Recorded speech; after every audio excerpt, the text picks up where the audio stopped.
کله چې په یو وسپنه باندې اوبه ولګي نو بیا څه وخت پس دغه وسپنه زنګ ونیسي او دا زنګ دغه وسپنه تر دې پورې وخوري او ختمه کړي چې د خپل کار نه وباسي او دا بې فایدې شي. دغه رنګې د انسان دا زړه چې دی نو دا هم زنګ ونیسي او د دې انسان دا زړه بیا په نیکو اعمالو کې نه لګي، د ده مونځ ته بیا شوق نه کېږي، د ده تلاوت د قرآن ته شوق نه کېږي، د ده نور نیک اعمالو ته بیا زړه نه لګي او هغې ته ورته سمینه او رغبت نه پیدا کېږي. د نبی کریم صلی الله علیه وسلم نه تپوس وشو، عبدالله ابن عمر صاحب روایت کوي چې وما جلاؤها یا رسول الله صلی الله علیه وسلم،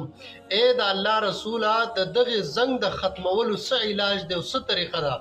نبی علیہ الصلوۃ والسلام ورته فرمایي وای کثرت ذکر الموت و تلاوت القرآن، ځان ته مرګ یادول او د قرآن تلاوت کول، په دې سره د انسان د زړه زنګ ختمي.